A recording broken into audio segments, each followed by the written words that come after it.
ಶ್ರೀ ಮಹಾಗಣಪತಯೇ ನಮಃ. ಶ್ರೀ ಗುರುಭ್ಯೋ ನಮಃ.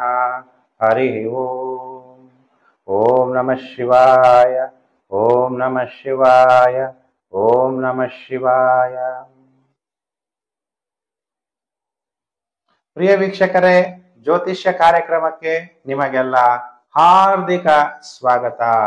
ಇವತ್ತು ನಾನು ಮಾಜಿ ಅಧ್ಯಕ್ಷ ಡೊನಾಲ್ಡ್ ಟ್ರಂಪ್ ಅವರ ಜಾತಕವನ್ನ ವಿಶ್ಲೇಷಣೆ ಮಾಡ್ತಾ ಇದ್ದೀನಿ.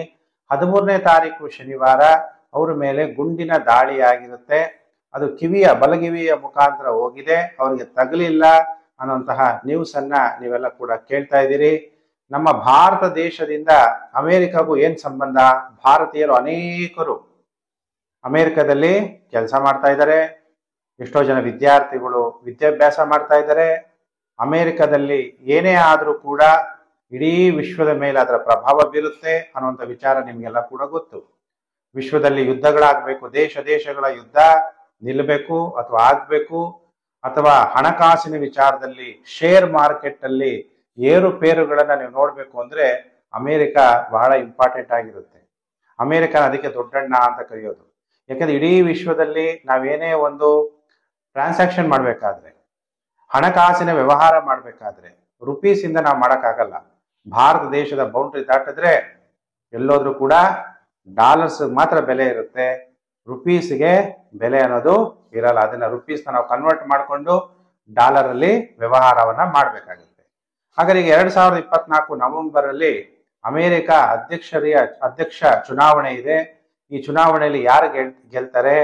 ಈಗ ಡೊನಾಲ್ಡ್ ಟ್ರಂಪ್ ಎಲ್ಲರಿಗೂ ಕೂಡ ಗೊತ್ತಿರುವಂತವ್ರು.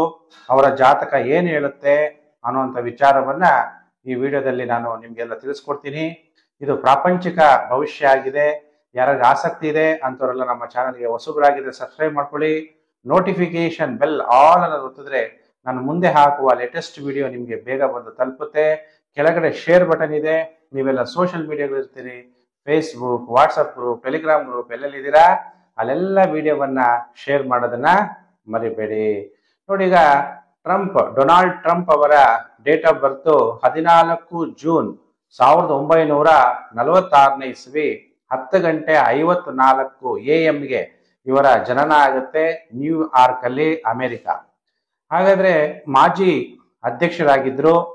ಈಗ 2024ರಲ್ಲಿ ಮತ್ತೆ ಎಲೆಕ್ಷನ್ ನಿಂತ್ರೆ ಗೆಲ್ತಾರ ಅನ್ನುವಂಥದ್ದು ಕೂಡ ನಿಮ್ಮೆಲ್ಲರಿಗೂ ಕೂಡ ಪ್ರಶ್ನೆ ಇರುತ್ತೆ. ಈಗ ಮೊನ್ನೆ ಕೂಡ ನಿಮ್ಗೆಲ್ಲ ಗೊತ್ತಿರೋ ಹಾಗೆ ಈಗ ಇರುವಂತಹ ಅಧ್ಯಕ್ಷರು ಮತ್ತೆ ಡೊನಾಲ್ಡ್ ಟ್ರಂಪ್, ಬೈಡನ್ಗೂ ಮತ್ತು ಟ್ರಂಪ್ಗೂ ವಿವಾದ.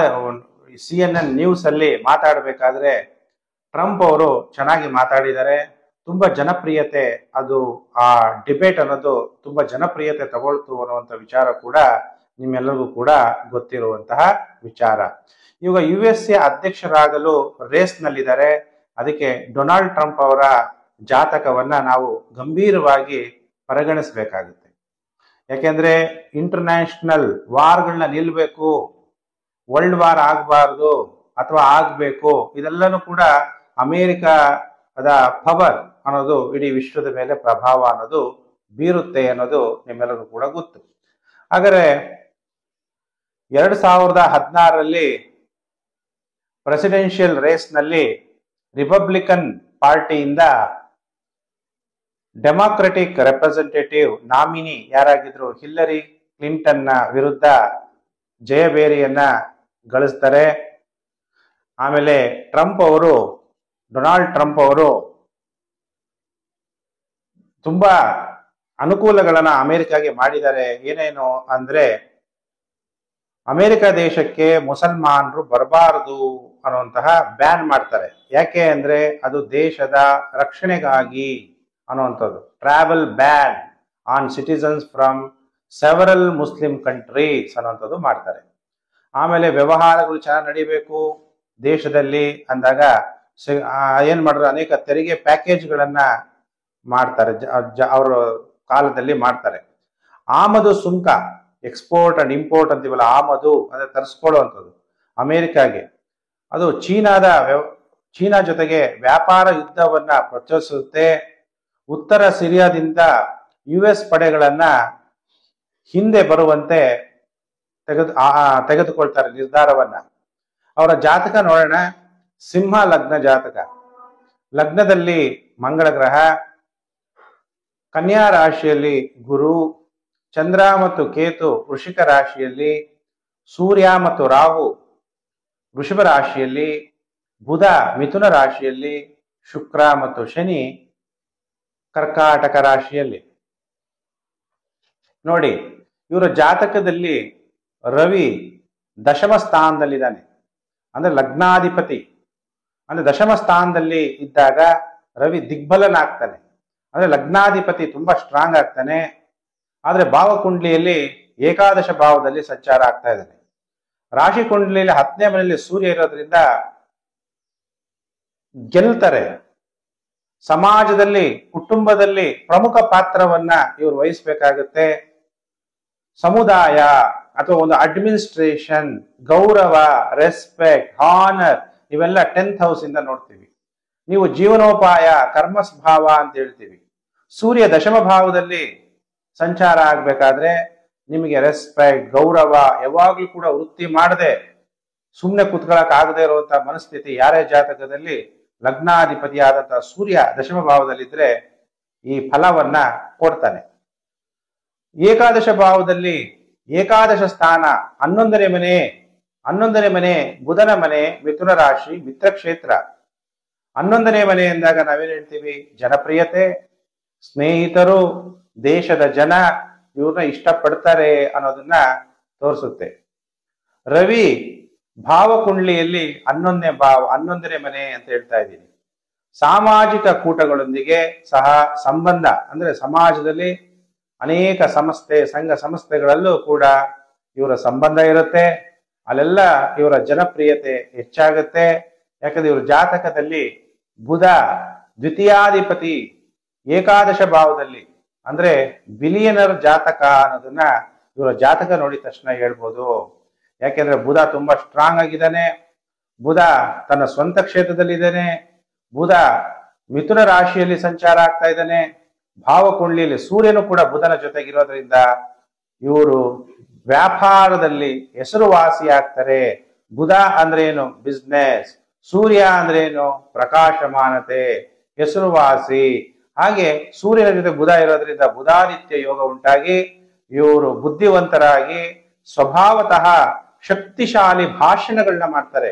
ಯಾಕೆಂದ್ರೆ ಬುಧ ಸ್ಟ್ರಾಂಗ್ ಆಗಿ 11ನೇ ಮನೆಯಲ್ಲಿರೋದ್ರಿಂದ ಯಾರೇ ಒಬ್ಬರೊಬ್ಬ ಭಾಷಣಕಾರರು ಅಂದಾಗ ಅವರ ಮಾತನ್ನ ತುಂಬಾ ಜನ ಆಕರ್ಷಣೆಯಿಂದ ಕೇಳುವಂತಹ ಜಾತಕ ಮತ್ತು ಇವರು ವೈಯಕ್ತಿಕ ಗುಣ ಅನ್ನೋದು ತೋರಿಸುತ್ತೆ. ಅಂದ್ರೆ ಗುಡ್ ಸ್ಪೀಕಿಂಗ್ ಎಬಿಲಿಟಿ ಇವ್ರ ಜಾತಕದಲ್ಲಿದೆ. ಇವರು ಬುಧ 11ನೇ ಮನೆಯಲ್ಲಿರೋದ್ರಿಂದ ಒಳ್ಳೆ business man, first television personality.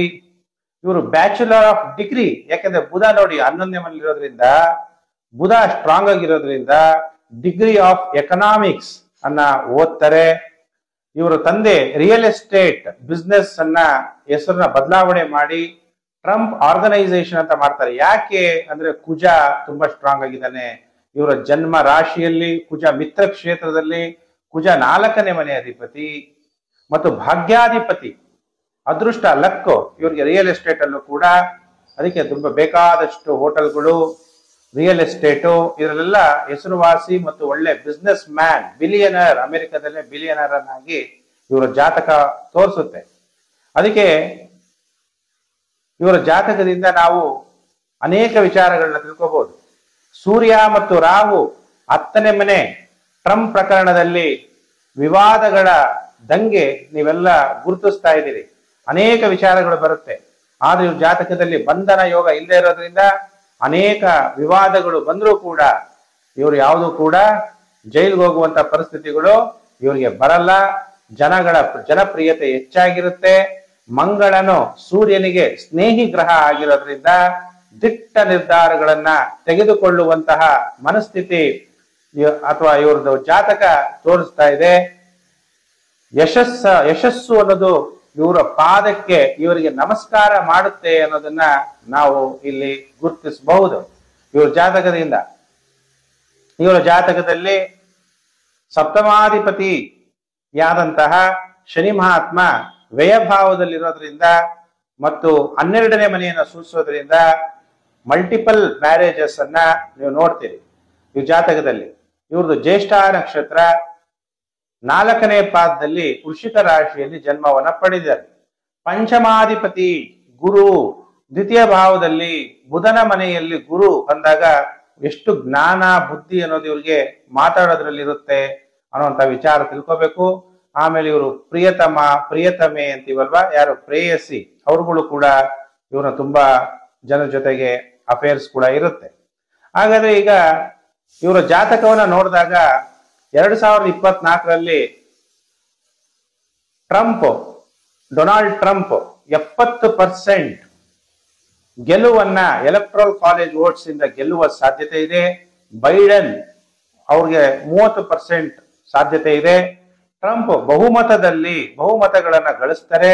ಮುಂಬರುವ ಚುನಾವಣೆಯಲ್ಲಿ ಟ್ರಂಪ್ ಸುಲಭವಾಗಿ ಗೆಲ್ತಾರೆ ಅನ್ನೋದು ಇವತ್ತಿನ ದಿನ ಜಾತಕ ಗೋಚಾರ ತೋರಿಸ್ತಾ ಇದೆ.